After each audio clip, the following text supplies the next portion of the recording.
नमस्कार, शाम के ठीक 6 बज चुके हैं। आप देख रहे हैं prime time debate show India का सवाल और मैं हूं आपके साथ प्रीति चौहान। लोकसभा चुनाव से पहले राजनीतिक हलचल बहुत तेज है, लेकिन ऐसे में अगर कोई पार्टी ये कहे कि भाई हमारा खाता बही ही फ्रीज कर दिया गया है, तो कई बड़े सवाल उठ खड़े होते हैं। खाता बही फ्रीज करना, ये आरोप कांग्रेस पार्टी भारतीय जनता पार्टी पर सीधे सीधे लगा रही है। आज कांग्रेस पार्टी ने प्रेस कॉन्फ्रेंस किया, जिसमें मल्लिकार्जुन खड़गे, राहुल गांधी और साथ ही सोनिया गांधी मौजूद थे। उन्होंने कहा है कि पिछले कुछ महीनों से कांग्रेस पार्टी के तमाम खाते सीज किए गए हैं, जिनसे अब कांग्रेस पार्टी के पास एक रेलवे टिकट तक खरीदने का पैसा नहीं है। इस आरोप के बाद भारतीय जनता पार्टी की तरफ से भी प्रेस कॉन्फ्रेंस किया गया और कहा गया कि पहले पूरे की पूरी कांग्रेस पार्टी ने ITR यानी कि इनकम टैक्स रिटर्न नहीं भरा है, जिसके एवज में इनकम टैक्स विभाग ने यह कार्यवाही की है। Congress party income tax return भरे, उसके बाद जो इनकम टैक्स विभाग है, जो उनका प्रोसेस है, वो आगे करेगी। राहुल गांधी ने कहा है कि इस वक्त जो समय चल रहा है वो ये नहीं है कि कांग्रेस पार्टी के खाते फ्रीज हुए हैं बैंक के, बल्कि लोकतंत्र के खाते फ्रीज किए गए हैं। तो ऐसे में भारतीय जनता पार्टी की तरफ से उनके अध्यक्ष JP नड्डा, उन्होंने बयान दिया है कि ये कांग्रेस पार्टी का मानसिक दिवालियापन है। साथ ही ये भी कहा गया कि अगर जनता उन्हें वोट नहीं देती है तो इसमें हमारा क्या कसूर है। इन सब आरोप प्रत्यारोप के पीछे असल कहानी क्या है, वजह क्या है, इन सब के बारे में हम बातचीत करेंगे, चर्चा करेंगे और साथ ही जानेंगे कि अगर पैसे ही नहीं है तो चुनाव कैसे लड़ेंगे। छोटे से रिपोर्ट को पहले आपको दिखाते हैं, उसके बाद तमाम मेहमानों से आपको मिलवाएंगे, फिर डिबेट में एक एक करके जो राजनीतिक दलीलें हैं वो भी सुनेंगे।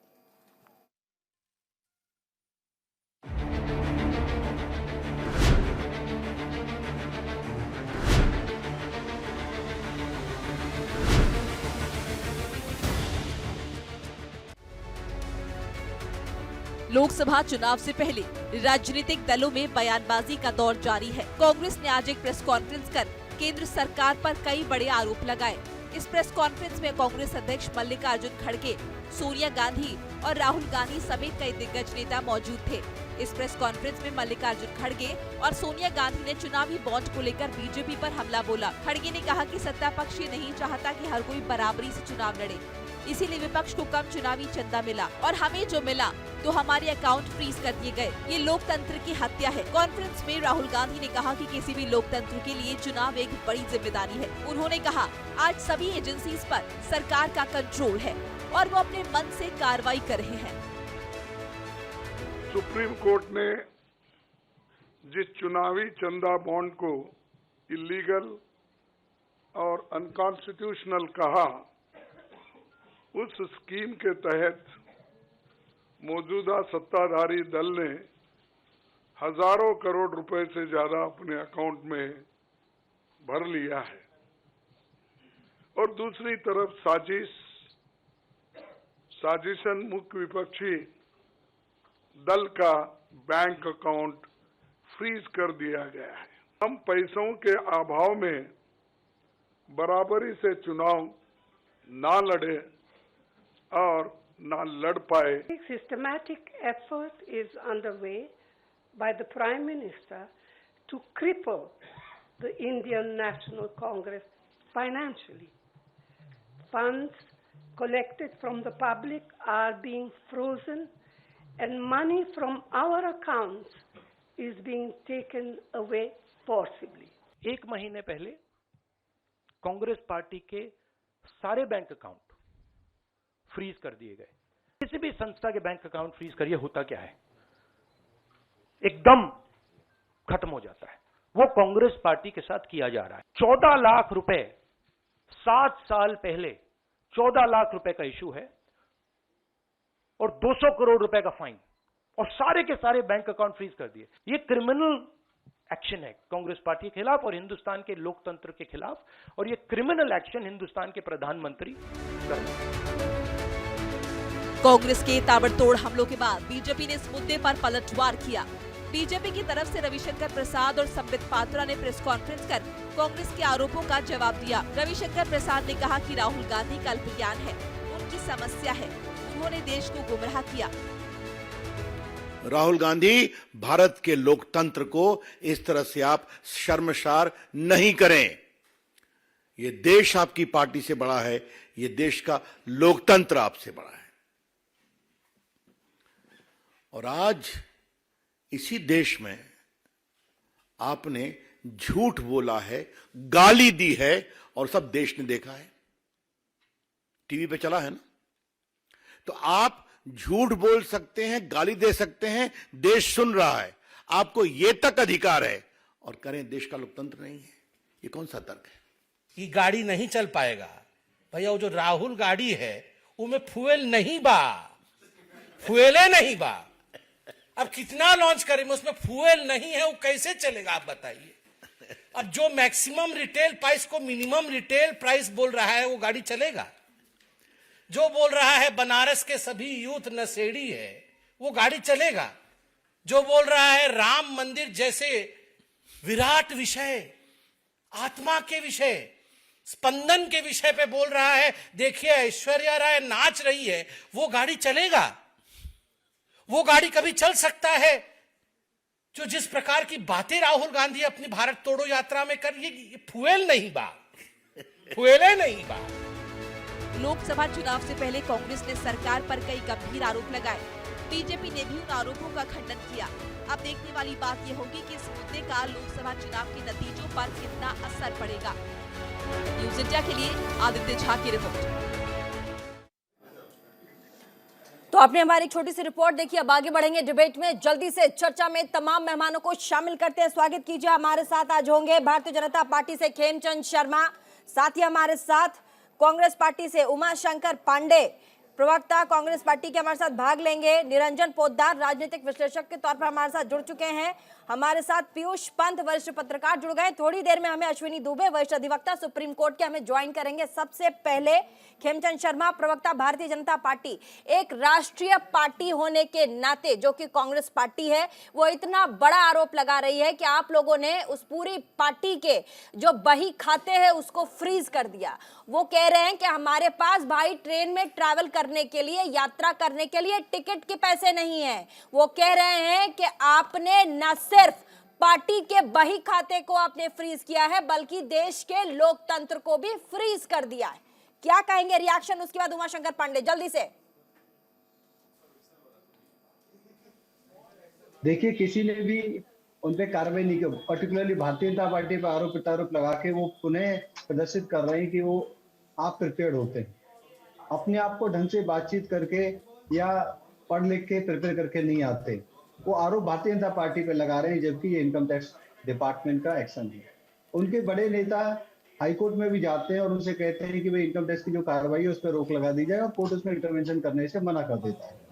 और ये कार्रवाई आज की नहीं, उनको नोटिस 2021 में भेजा गया था। उनसे पूछा गया था कि आप बताएं कि 2017 2018 के जो अकाउंट्स की आपने अपनी इनकम टैक्स फाइल रिटर्न नहीं की, तो उसमें डिमांड रेज की गई है, टैक्स बनता है और उसको आपको देना है। और 100 करोड़ से ज्यादा की डिमांड रेज की गई। उसके बाद उसमें टैक्स कंपोनेंट भी ऐड हुआ और वो आपने ऐसे ही कैजुअली छोड़ दिया। तेज बोलिए खेमचंद जी, बहुत समझ में नहीं आ रहा, क्या एक्सप्लेनेशन दे रहे हैं?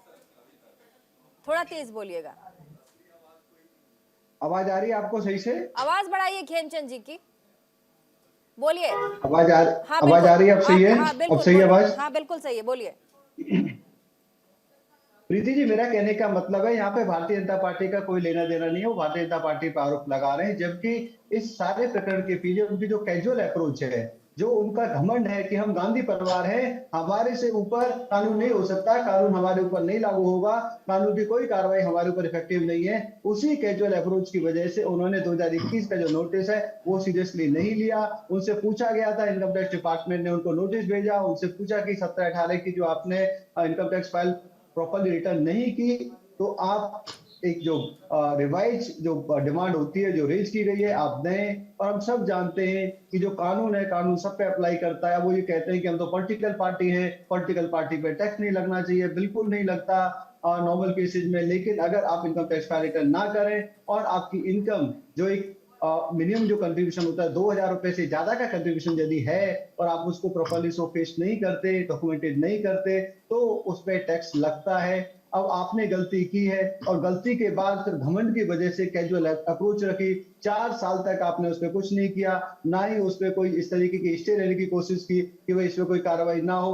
अब लास्ट मोमेंट पे जब कार्रवाई होती है, नोटिस भेजा जाता है और अकाउंट को सील किया जाता है, तो आपके नेता हाईकोर्ट में जाते हैं और हाईकोर्ट कहते हैं कि हमारे पास कोई कारण नहीं है कि हम आपको स्टे दें या हम इस प्रोसेस को रोकें, क्योंकि जो इनकम टैक्स ट्रिब्यूनल है उसने जो फैसला दिया है वो सही फैसला दिया है। अब वहां जाके बात करें, और इनकम टैक्स का एक रूल है कि आपको 10% जो है डिमांड का वो आपको सबमिट करना पड़ता है, और उसके बाद अगर आपको रिलैक्सेशन मिलती है या जो भी उस पर कार्रवाई फर्दर होनी है वो होती है, और आपने वो भी नहीं किया।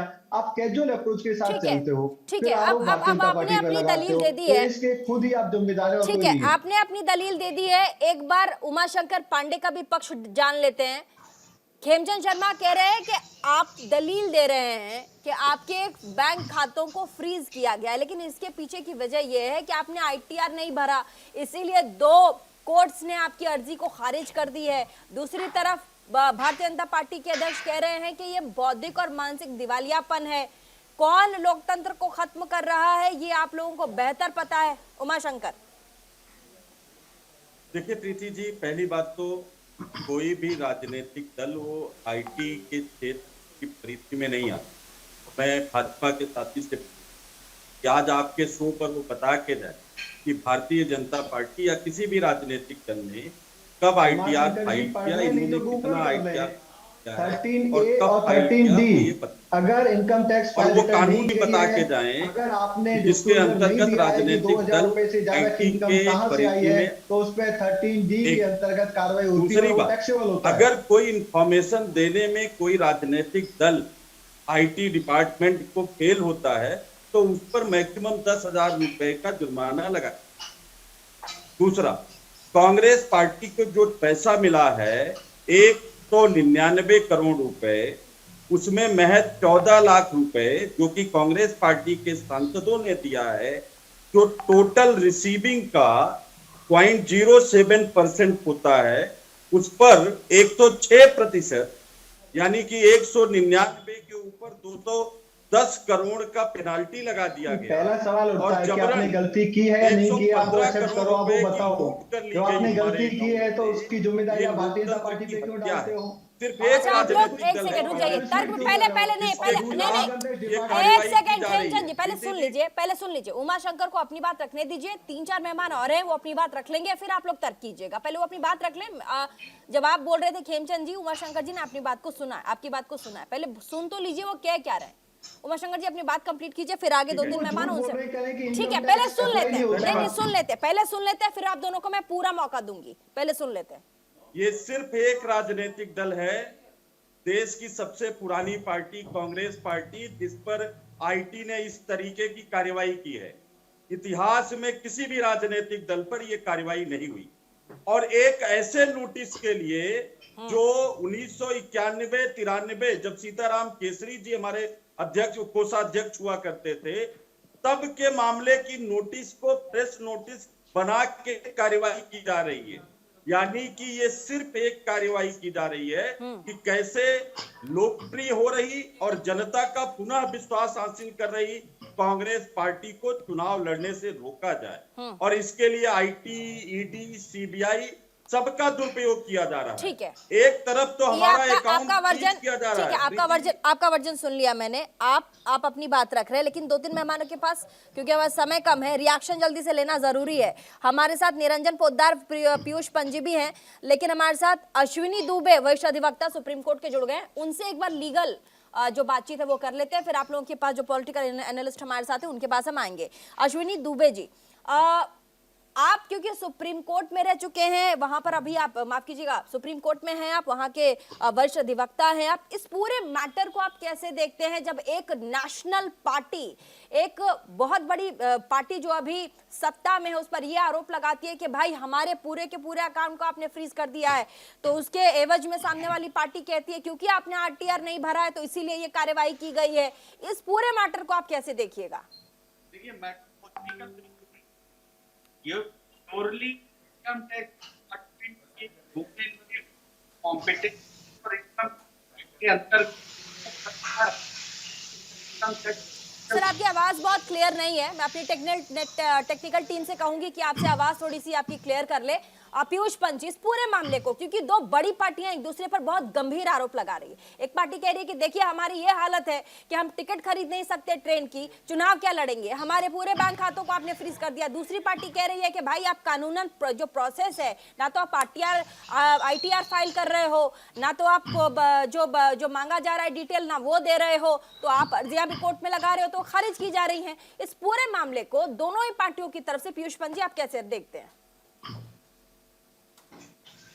देखिए, अगर हम मान के चलते हैं कि ये उन्होंने, कांग्रेस ने जो अगर रिटर्न फाइल नहीं किया, हालांकि राहुल गांधी ने आज प्रेस कॉन्फ्रेंस में कहा कि जो डिस्क्रिपेंसी है उसके लिए हमारे ऊपर जो है पेनल्टी लगाई गई। रिटर्न फाइल किया नहीं किया ये चीज स्पष्ट नहीं, ये सिर्फ भारतीय जनता पार्टी वाले लोग ही कह रहे हैं।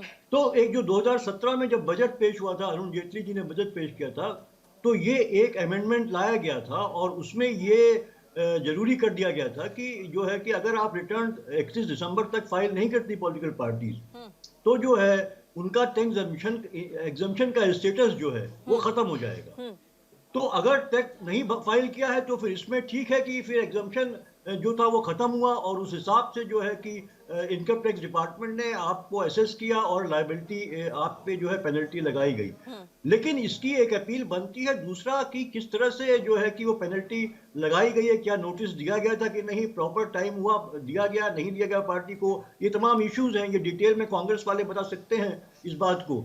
लेकिन मेरा ये कहना है प्रीति जी कि देखिए टाइमिंग सबसे बड़ी बात दिखाई दे रही है। आप ठीक है पेनल्टी उनको लगाइए, आप अगर गलती की है उन्होंने तो, लेकिन उनके अकाउंट तो आप फ्रीज मत कीजिए, क्योंकि देखिए चुनाव है और पॉलिटिकल पार्टी जो है बिना अपने फंड से जो है वो काम कर नहीं सकती है, वो कैंपेनिंग कर नहीं सकती है। आप उनको टाइम दे दीजिए कि ठीक है चुनाव के बाद जो है आप अपनी जो भी तय होता है वो निगोशिएशन के या जो भी उसके प्रावधान है उसके तहत बातचीत से थ्रू आप एक तय कर दीजिए कि आप इसके बाद जमा कर देंगे, उनसे अंडरटेकिंग ले लीजिए। ठीक है, लेकिन उनका अकाउंट को डिफ्रीज कर देना चाहिए, क्योंकि ये हम देख रहे हैं इलेक्शन कमीशन को भी, मेरा तो ये मानना है कि इलेक्शन कमीशन को भी आगे आना चाहिए। मेरी आवाज ठीक है, अश्विनी जी से हम कांटेक्ट करने की कोशिश करेंगे। निरंजन पोद्दार जी, पीयूष पंत जी का कहना है कि टाइमिंग पर भी सवाल उठ रहा है, क्योंकि लोकसभा चुनाव सर पर है और इसी दौरान अगर किसी बड़ी पार्टी के बैंक अकाउंट को फ्रीज कर दिया जाएगा तो वो कैंपेनिंग कैसे करेगी, ब्रीद कैसे करेगी, जैसा कि प्रेस कॉन्फ्रेंस में सुना भी होगा आपने। लेकिन भारतीय जनता पार्टी भी कह रही है कि भाई इसमें हमारा तो कोई लेना देना नहीं है, आप टेक्निकल टर्म्स को पहले पूरा करो, फिर जाके बैंक आपसे आपका क्या है वो शॉर्ट आउट करेगी। इसमें आप आरोप ये क्यों लगा रहे हो कि ये सब कराया जा रहा है या इसके पीछे भारतीय जनता पार्टी है? जो निरंजन पोद्दार, जल्दी से रिएक्शन। देखिए प्रीति जी, निश्चित रूप से जिस तरीके से भी पुष्पेंद्र पंत जी कह रहे थे, निश्चित रूप से जो टाइमिंग का जो इशू है वहां पे कहीं ना कहीं मामला जो है थोड़ा संदेह में आता है। लेकिन अब आप इस चीज को समझ के चलिए कि जो भारत के जो तत्कालीन कानून है, इन कानूनों के आधार पर तमाम राजनीतिक दल और तमाम राजनीतिक व्यक्ति इन्हीं कानूनों के तहत आते हैं, और जिसके अंदर अगर मान लीजिए कागजों का पेट नहीं भरा जाएगा, यानी कि सीधी सी बात आप ये मान के चलिए कि जहां पे जो डॉक्यूमेंट्री सिस्टम है वो फुलफिल नहीं किए जाएंगे तो डिपार्टमेंट्स काम करते हैं। और रही बात यहाँ पे जिस तरीके से आज कांग्रेस ने प्रेस कॉन्फ्रेंस करी है और बड़े बड़े आरोप लगाए हैं और जिस तरीके से एक विक्टिम कार्ड खेला है, आप ये भी मान के चलिए कि ये एक चुनाव के अंदर एक विक्टिम कार्ड के रूप में मैं इसको देख रहा हूँ। विक्टिम कार्ड के लिए मैं के रूप में मैं इसको इसलिए देख रहा हूँ कि क्योंकि कांग्रेस जैसी पार्टी का एक ही बैंक अकाउंट नहीं है और उसके सैकड़ों बैंक अकाउंट है। हर राज्य के अंदर अलग अलग बैंकों के अंदर अलग अलग राज्यों के अकाउंट हैं, उसके बाद में जिलों में भी अकाउंट हैं, केंद्र में भी कई अकाउंट हैं। और जिस तरीके से इनकम टैक्स ने इनकी लायबिलिटी 115 करोड़ रुपए निकाली थी और उसके बाद में कहा था कि भाई आप हमें 58 करोड़ या 60 करोड़ रुपए आप जमा करा दीजिए, उसके बाद में जब आपकी हियरिंग पूरी हो जाएगी अगर आप तो आप पैसा रिफंड हो जाएगा। आमतौर पे जो भी डिपार्टमेंट है, रेवेन्यू डिपार्टमेंट, चाहे वो जीएसटी हो चाहे इनकम टैक्स हो, उनका तरीका यही होता है। अगर किसी भी व्यक्ति के ऊपर कोई लायबिलिटी क्रिएट होती है तो पहले वो पैसा जमा कराते हैं, उसके बाद में उसकी हियरिंग टू हियरिंग करते हैं। अगर बंदा सही पाया जाता है तो रिफंड की प्रक्रिया चालू होती है और नहीं तो पैसा जब्त कर दिया जाता है। लेकिन अब यहाँ पे एक विक्टिम कार्ड खेलना है तो देखिए। अश्विनी दुबे से मैं जान लूंगी, आप बताइए दोनों पार्टियों के बीच में इस वक्त नेम गेम फेम क्या चल क्या रहा है? अब ये इस सवाल का जवाब हम लेंगे, छोटे से ब्रेक के लिए फिलहाल रुकना पड़ेगा, कहीं मत जाइएगा, देखते रहिए हमारा prime time debate show India का सवाल। फौरन हाजिर होते हैं, जवाब भी लेंगे। ब्रेक के बाद एक बार फिर से स्वागत है आप सभी का prime time debate show India के सवाल में। वापस चलेंगे, हमारे साथ वरिष्ठ अधिवक्ता भी जुड़ गए हैं। सबसे पहले अश्विनी जी के पास चलते हैं। ये पूरा मैटर, आप कैसे इस पूरे मैटर को देखते हैं, समझते हैं कानूनन तौर पर? दो बड़ी पार्टियां देश की जो एक दूसरे पर बड़े गंभीर आरोप लगा रही। अश्विनी दुबे जी। इसमें पॉलिटिक्स का कोई इनकम टैक्स के तहत ये जो पॉलिटिकल पार्टी है वो पॉलिटिकल पार्टी को एक स्थिति तक जमा करता है। उस सेक्शन ये कहता है चलो इनकम टैक्स साथ ही सुनिश्चित करेंगे पॉलिटिकल पार्टी समय से। अश्विनी जी आप ईयरफोन हटा दीजिए और फोन कान पे लगा लीजिए। ईयरफोन हटाइए और फोन को कान पे लगा के उसके बाद आप जो बताना चाहते हैं डिटेल में बताइए। बिल्कुल बिल्कुल क्लियर आ रही है, बताइए। और जो एक इनकम टैक्स एक्ट की धारा 13A जो पॉलिटिकल पार्टीज को इनकम टैक्स से रिबेट देती है और वो सुनिश्चित करती है पॉलिटिकल पार्टी समय टैक्स फाइल हर पॉलिटिकल पार्टी ने अकाउंट देखभाल करते हैं। अब धारा 1 जिसके तहत रिटर्न दाखिल करना होता है और वो सेक्शन 29 जो जनप्रतिनिधित्व कानून है भारत देश का, उसके तहत करनी होती। अगर उस फाइनेंशियल ईयर छूट चाहिए तो उसको आम नागरिकों में वो राजनीतिक दलों को पूरा फॉलो करना हुआ कि जब करोड़ बकाया वसूली के लिए मिला तो प्रॉपर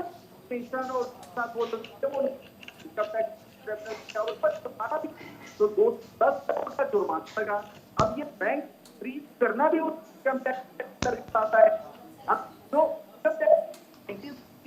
और रिप्रेजेंटेटिव पीपल एक्ट 51 उसके द्वारा आयोग पंजीकृत राजनीतिक दलों को कुछ 7 साल में छूट करता है और उनका दलों आय संबंधी जो स्पेशल प्रॉब्लम है उस कहते हैं कि संपत्ति से आय पूंजीगत पार्टी से जो मूल वर्ष को आए उसमें शामिल किया जाएगा है कि खाते की किताबें और जो अन्य डॉक्यूमेंट्स हैं उनको बनाए रखें जिससे जो असेसमेंट ऑफिसर है उनको कोई परेशानी ना हो। और ये भी है कि 20,000 के ऊपर से सभी जितने भी गिफ्ट आए डोनेशन उनका रिकॉर्ड और उनको ऑडिट करवाए और ठीक है सर। तो हाईकोर्ट ने उसको अभी सवाल ये ठीक है। खेमचंद शर्मा जी, कांग्रेस पार्टी कह रही है कि देश में फ्री एंड फेयर इलेक्शंस नहीं हो रहे हैं। ये फ्री एंड फेयर इलेक्शंस नहीं हो रहे हैं और हिंदुस्तान में कोई लोकतंत्र अब बचा ही नहीं है। प्रीति जी, लोकतंत्र की हत्या करने वाले, हमारे संविधान को सस्पेंड करने वाले, लाखों लोगों को जेल में ठूसने वाले आज लोकतंत्र की बात कर रहे हैं तो बड़ा हास्यास्पद है। आज लोकतंत्र बहुत अच्छे तरीके से चल रहा है, फ्री फेयर है, हर एक व्यक्ति बोल पा रहा है। कांग्रेसी कहते हैं कि हमें बोलने नहीं दिया था, टीवी पे चारों ओर कांग्रेसी दिख रहे हैं, उनकी चर्चा हो रही है, हम इस डिबेट में भी चर्चा कर रहे हैं, उनके नेता भी अपनी बात रख पा रहे हैं और लोग भी उनकी बात रख पा रहे हैं, हम लोग अपनी बात रख रहे हैं। तो इससे ज्यादा फ्री एंड फेयर और क्या होगा? यहाँ बराबरी का अधिकार है, सबको अधिकार है। वो सिर्फ विक्टिम कार्ड खेल रहे हैं क्योंकि उनको पता है वो हार रहे हैं, बुरी तरीके से हार रहे हैं। तो कभी ईवीएम पे ठीक रख होना चाहते हैं, कभी वो अकाउंट फ्रीज हो रहे हैं, इनकम टैक्स पे ठीक रख होना चाहते हैं और कुल मिला के पीछे सब चीज के लिए वो जिम्मेदार मोदी जी को ठहराना चाहते हैं। हम सब जानते हैं ये इग्नोरेंट है, एरोगेंट है, एरोगेंसी और इग्नोरेंसी की वजह से इनको इस प्रॉब्लम में पढ़ना पड़ा है। लेकिन आरोप की गंभीरता को समझिए खेमचंद जी, मैं समझ रही हूँ, लेकिन आरोप की गंभीरता को समझिए। वो कह रहे हैं हर दल को समान अवसर भी नहीं मिल रहा है। बताइए क्यों नहीं मिल रहा है? कौन सा समान अवसर नहीं मिल रहा है? क्या टीवी डिबेट में कांग्रेस के स्पोकपर्सन को बोलने नहीं दिया जा रहा है? क्या राहुल गांधी को बोलने नहीं दिया जा रहा है? राहुल गांधी कहते हैं कि मैं हजारों किलोमीटर यात्रा करके आया हूँ। अगर फ्री एंड फेयर नहीं होता, बराबर का अवसर नहीं मिल रहा होता तो क्या उनको इस तरीके की यात्रा करने दिया जाता? नहीं करने दिया जाता। आज उनकी पीसी हुई है, सबने उनकी पीसी को कवर किया है, सभी चैनलों ने उनको दिखाया। किस तरीके का अवसर उनको चाहिए? प्रॉब्लम यह है कि उनको बराबरी का अवसर नहीं चाहिए, उनको प्रायोरिटी पे स्पेशल अवसर चाहिए। गांधी परिवार है, इस पे कोई भी लॉ लागू नहीं होना चाहिए, कोई भी कानून लागू नहीं होना चाहिए। वो एरोगेंट हैं, रहें, बने रहें, उन पे कोई कार्रवाई नहीं होनी चाहिए। वो इग्नोरेंट हैं, बने रहें, उन पे कोई कार्रवाई नहीं होनी चाहिए। अब देखिए, इनकम टैक्स डिपार्टमेंट सब पे बराबरी के साथ काम करता है। उन्होंने 3 साल की जो फाइल है उसको रीअसेसमेंट करने के लिए इनसे कहा, 2015, 16, 17, 18, और ये लोग उसके लिए तैयार नहीं थे। इनको वेल एडवांस में नोटिस दिया गया। पीयूष पंत जी, भारतीय जनता पार्टी भी गंभीर आरोप 135 करोड़ की उस पे मैं 1 मिनट दूंगा और फिर आप किसी को समय देना। तो उस पे इन्होंने कोई कार्रवाई नहीं की, चुपचाप बैठे रहे। 2021 से अब तक चुपचाप बैठे रहे, और अभी इन्होंने कोर्ट में जाके भी देख लिया, जो ट्रिब्यूनल ने फैसला दिया कि उसके खिलाफ कि भाई इसको जो रीअसेसमेंट की कार्रवाई इसको बंद कर दो। अभी उस पर फैसला आने वाला है। जो ट्रिब्यूनल ने फैसला दिया कि 135 करोड़ की डिमांड बनती है 2017-18 की, उस पर आप रोक लगा दो, उन्होंने भी रोक लगाने से मना कर दिया। कोर्ट में केस चल रहा है, तो इतनी जल्दबाजी क्यों? राजनीतिक बयानबाजी क्यों?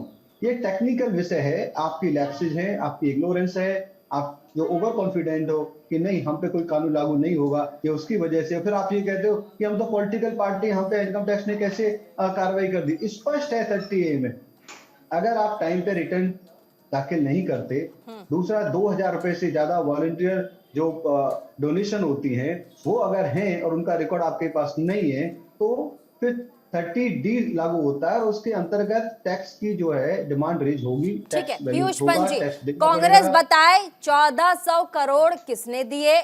चलिए, हमारे साथ उमाशंकर पांडे जी भी आ गए, कांग्रेस पार्टी के प्रवक्ता, इनसे ही पूछ लेते हैं। उमाशंकर जी, आवाज आ रही है आपको?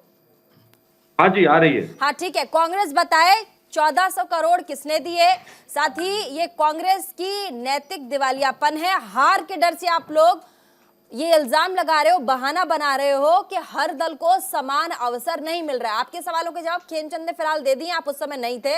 ये सवाल भारतीय जनता पार्टी ने जो रेज किया वो आपसे पूछ रही हूँ, जवाब दीजिएगा। देखिए, लेवल प्लेइंग फील्ड बिल्कुल नहीं है। एक तरफ ईडी और सीबीआई के माध्यम से तमाम कंपनियों पर रेट डलवाया जाता है और उनसे जबरन पैसा वसूल करके अपना खजाना भरा जाता है। एक तरफ भारतीय जनता पार्टी को 6000 करोड़ रुपए से ज्यादा मिलते हैं, कांग्रेस पार्टी को महज 11% पैसा मिलता है। क्या ये लेवल प्लेइंग फील्ड है? क्या सबको चुनाव लड़ने का समान अवसर मिला? ईडी सीबीआई के माध्यम से तमाम कंपनियों पे रेट डलवाया गया, इलेक्टोरल बॉन्ड के माध्यम से वसूली की गई और वो सारी चीजें आज पब्लिक डोमेन में हैं। क्या ये लेवल प्लेइंग फील्ड है? क्या सबको समान अवसर मिल रहा है? क्या संवैधानिक संस्थाओं का दुरुपयोग करके चुनावी फायदे के लिए सारा षड्यंत्र और कुचक्र नहीं रचा जा रहा है? क्या माननीय सुप्रीम कोर्ट को हस्तक्षेप करके इलेक्टोरल बॉन्ड की सच्चाई सामने नहीं लानी पड़ी? और सच्चाई आने के बाद जो खुलासे हुए हैं, क्या वो ऐसा नहीं लगता कि लोकतंत्र समाप्त करके तानाशाही पूर्ण रवैये से इस लोकतंत्र को दबाकर अपनी सत्ता फिर से हासिल करने का खेल किया जा रहा है?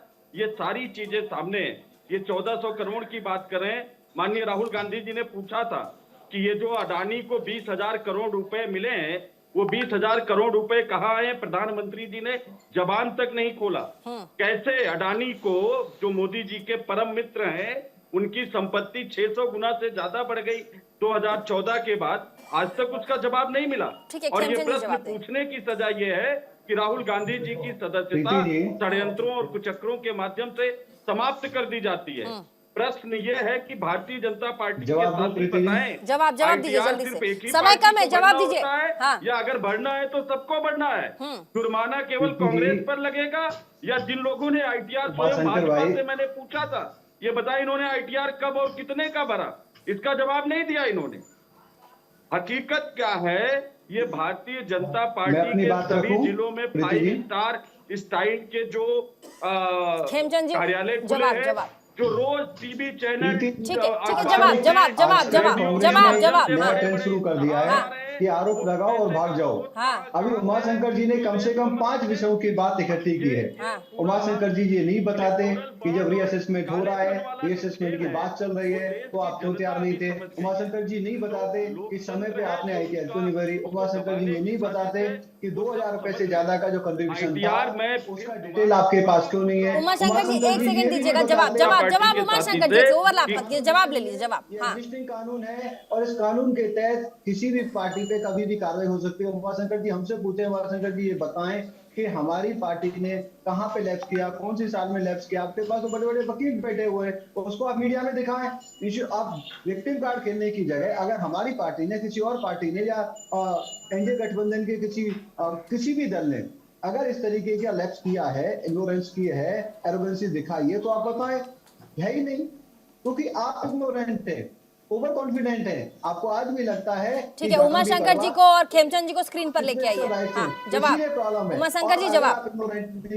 अगर आप इग्नोरेंट इस तरीके की इग्नोरेंसी नहीं दिखाते तो ये प्रॉब्लम नहीं आती। और आप कहते हैं कि आप पे कार्रवाई की। आप एक बात बताइए, भारतीय जनता पार्टी 18 राज्यों में है, केंद्र सरकार में आप कहते हैं लेवल प्लेइंग नहीं है, क्योंकि उनको 6000 करोड़ मिला है, आपको 1100 करोड़ 1200 करोड़ रुपए मिला है। तो आप पर MP निकालो, पर MLA निकालो, पर स्टेट निकालो, आप किस तरीके से कैलकुलेट करना चाहते हैं। ठीक है, किस तरीके से, लंबा चौड़ा नहीं, छोटा छोटा रखिए, किस तरीके से कैलकुलेट कर रहे हैं आप उमाशंकर जी, कैलकुलेट किस तरीके से कर रहे हैं, छोटा छोटा रखिए। और भी लोग जल्दी से उमाशंकर जी, कैलकुलेट कैसे किया जा रहा है। हाँ, कल को ये कहेंगे कि लेवल प्लेइंग फील्ड नहीं है, क्योंकि इलेक्शन में हमें सिर्फ 30 सीट मिली है, 35 सीट मिली है और भारतीय जनता पार्टी को। ठीक है, जवाब जल्दी से उमाशंकर जी, जवाब जल्दी से, हम कैसे आपको लेवल प्लेइंग करें, उसके लिए जल्दी से उमाशंकर जी, आवाज आ रही है। हाँ, प्रीति जी, सीट मिलेंगी, हमें 370 सीटें मिलेंगी। प्रीति जी, जो लोग काला धन देश के सामने काला धन लाकर हर खाते में 15 लाख देने की बात कर रहे थे, आज वो इलेक्टोरल बॉन्ड के इंफॉर्मेशन को छिपा रहे थे। माननीय सुप्रीम कोर्ट को हस्तक्षेप करना पड़ा, जबरदस्त तमाचा मारना पड़ा, तब जाके SBI के माध्यम से ये चीजें सामने आई हैं। और उसमें ये स्पष्ट है कि चंदा दो और धंधा लो, ये बिल्कुल स्पष्ट दिख रहा है। तमाम कंपनियां हैं जिनके ऊपर पहले ED, CBI, IT की रेड डलवाई जाती है और फिर उसके बाद उनसे चंदा ले लिया जाता है और नफा हो जाता है। तमाम ऐसी कंपनियां हैं जो जिनको पहले उनसे पैसा लिया जाता है, फिर उनको धंधा दे दिया जाता है। ये तमाम मेगा इंफ्रा से लेके तमाम ऐसी कंपनियां हैं, नवीन जिंदल की कंपनी है, बहुत स्पष्ट है, वो दिखाई दे रहा है। इन सब चीजों को छिपाने के लिए, डिस्कशन को डाइवर्ट करने के लिए, और ये कांग्रेस पार्टी चुनाव न लड़ पाए, संसाधनों की कमी से उसको जूझना पड़े, इसलिए कांग्रेस पार्टी के 11 अकाउंट को फ्रीज कर दिया गया।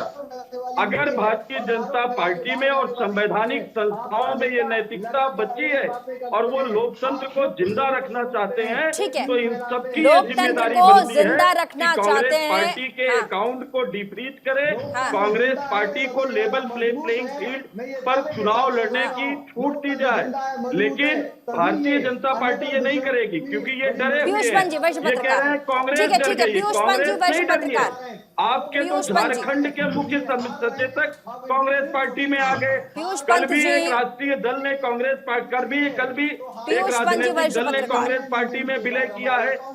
दानिश अंसारी जो बसपा के सांसद रहे, नहीं, ठीक है, बस ठीक है। अब रिएक्शन ले लेते, ठीक है।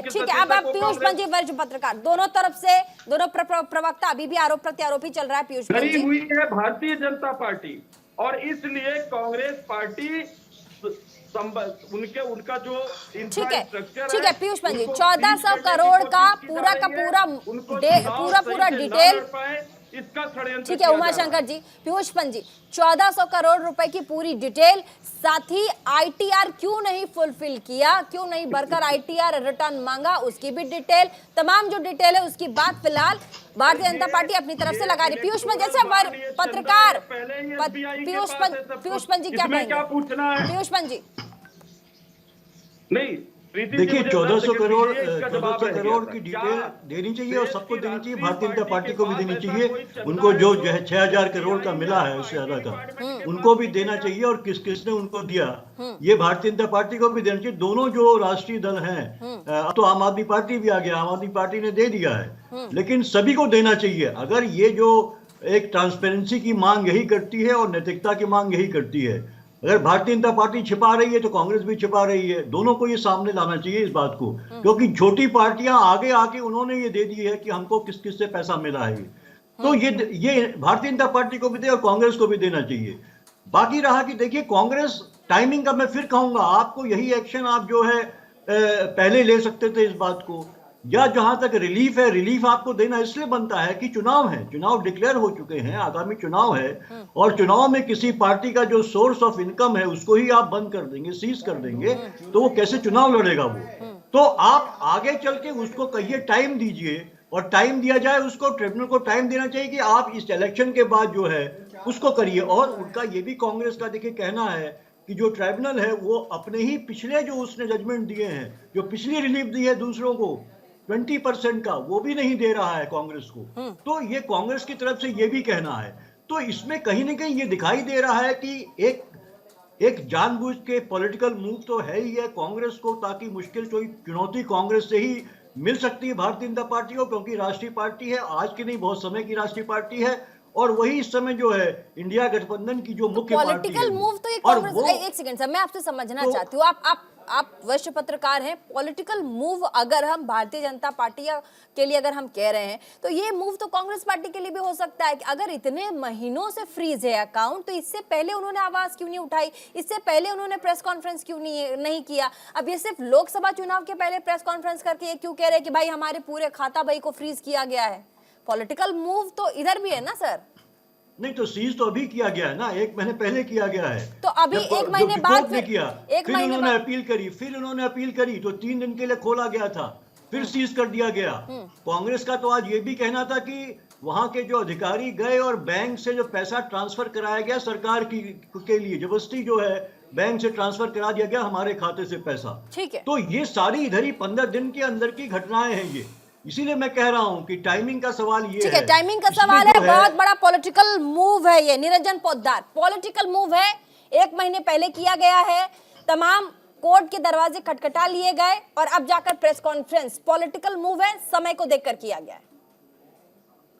देखिए प्रीति जी, सबसे पहले मैं आपको एक ही चीज बताना चाह रहा हूं कि इस समय कांग्रेस की स्थिति वो है कि वो ये सोच रही है, उसको स्पष्ट दिखाई दे रहा है, चाहे उसको प्रवक्ता और चाहे कितने भी लोग, कोई भी राजनीतिक पंडित कुछ भी कहें, जो कांग्रेस समर्थक हैं कुछ भी कहें, लेकिन जिस तरीके से देश का माहौल है, जिस तरीके से तमाम सर्वे जा रहे हैं, उनको ये लोग नकारते हैं, लेकिन आज वास्तविकता इनको अपनी जमीन दिखाई दे रही है। और ये बात मैं नहीं कह रहा हूं, ये तो ममता बनर्जी जो इनकी गठबंधन की बहुत बड़ी नेता हैं, जो टीएमसी की, ममता बनर्जी ने कहा कि कांग्रेस आज अपने दम पे 40 सीटें नहीं जीत सकती। ये मैंने नहीं कहा, ये ममता बनर्जी ने कहा। तो कहने का तात्पर्य ये है कि अब कांग्रेस को कहीं ना कहीं बच निकलने का रास्ता ढूंढना है। अब वो किस चीज के ऊपर जाकर के ठीकरा फोड़े, कभी वो ईवीएम की बात करते हैं, कभी वो आईटी की बात करते हैं, कभी वो ईडी की बात करते हैं, वो कभी सीबीआई की बात करते हैं।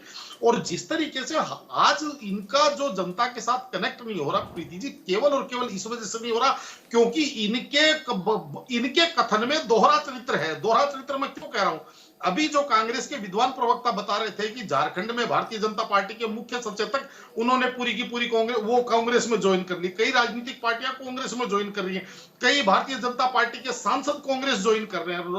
अब मुझे एक बात बताइए, अभी 10 दिन पहले राहुल गांधी जी कह रहे थे कि जो लोग डर रहे हैं वो कांग्रेस छोड़ करके बीजेपी में जा रहे हैं। तो अब मुझे एक बात बताइए, इसका मतलब क्या डर कांग्रेसियों को ही लगता है? जो भारतीय जनता पार्टी के अंदर जो सांसद है, मंत्री है, पूर्व मंत्री है, क्या उनको डर नहीं लगता कि उनके पीछे ईडी सीबीआई नहीं छोड़ देंगे? तो उनके अंदर इतना हौसला कहां से आ गया कि उन्होंने जाकर के कांग्रेस ज्वाइन कर ली? दोनों में से एक बात तो गलत है ना, कि या तो डर नहीं है और या फिर ये कांग्रेस ज्वाइन जो कर रहे हैं तो इनको या तो डर नहीं है या फिर कांग्रेस के अंदर कुछ गुणवत्ता है। उमाशंकर जी जवाब, उमाशंकर, हाँ। ये राजनीतिक विश्लेषक जी से जरा पूछिए कि क्या सबको भारतीय जनता पार्टी के लोगों की तरह चोर और बेईमान समझते हैं क्या? ईमानदार लोग भी हैं और जो जिनकी आत्मा जग रही है, जिनको समझ में आ रहा है कि लोकतंत्र की हत्या हो रही है, लोकतंत्र को बचाना है, संविधान को बचाना है, वो भारतीय जनता पार्टी से कांग्रेस की तरफ आ रहे हैं।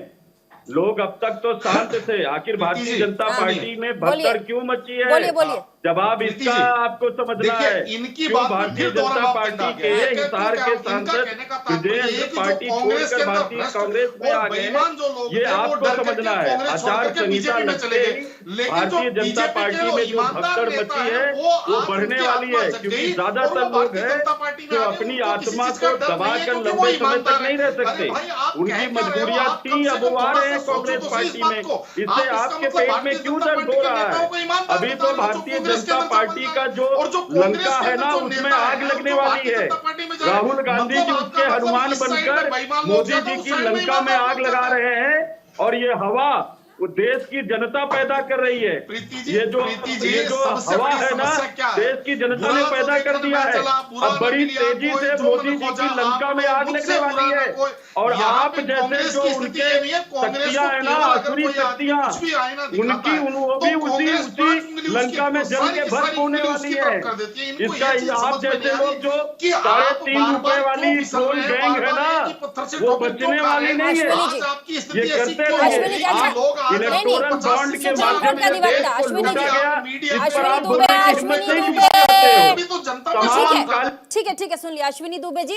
सुप्रीम कोर्ट के अधिवक्ता, उनके पास चलते हैं। तमाम पॉलिटिकल पार्टियों को आपने सुन लिया, आपने अपनी कानूनी जो दांवपेच वो भी कहा, लेकिन अब इसके बाद ये जो आरोप है ये अपनी जगह है। अब आगे का फर्दर स्टेप क्या कर सकती है कांग्रेस पार्टी, या फिर वो जो कह रही है कि अभी हमारे सारे अकाउंट फ्रीज है, अब क्या हो सकता है इस पूरे मामले में?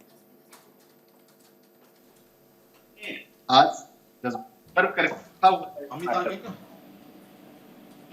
डिपेंड करेगा कि क्या उसका ऑर्डर आता, और दूसरा क्या है, कोई इनकम टैक्स का एक्शन सब्जेक्ट जुडिशियल रिव्यू है।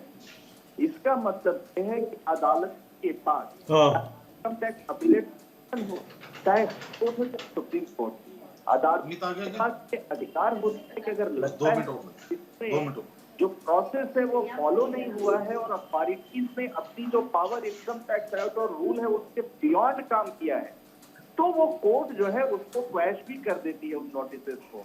तो आज जजमेंट एक टर्म पर अगर आप देख, इनकम टैक्स से कोई नहीं, तो आयकर अपने अधिकरण है। अब ऑनरेबल हाईकोर्ट का अगर डिसीजन आता है निश्चित तौर पर एक की बात हो, उसके बाद हाईकोर्ट का सुप्रीम कोर्ट भी जाता है, ऐसा कोई रेवेन्यू खत्म। और ये इनकम टैक्स डिपार्टमेंट गलत, तो निश्चित तौर पर इनकम टैक्स डिपार्टमेंट यही तो होता आया है इसीलिए।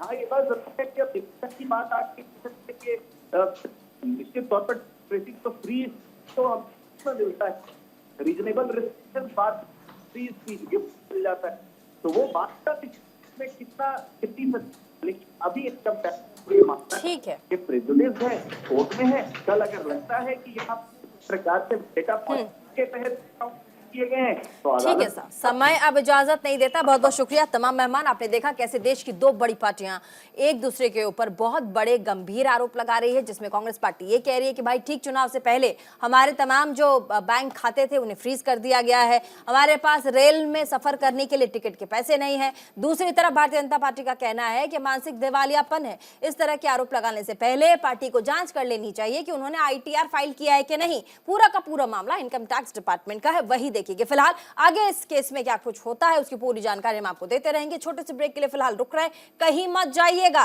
2024 के चुनाव के पहले ये जो चुनावी बिसात है वो तो बच चुकी है, लेकिन आगे किस तरीके से पॉलिटिकल मूवमेंट दोनों ही पार्टियां करेंगी इस पर हमारी पूरी नजर रहेगी। छोटे से ब्रेक के लिए रुक रहे हैं, कहीं मत जाइएगा। देखते रहिए न्यूज इंडिया। देखना न भूलें हमारा prime time debate show India का सवाल।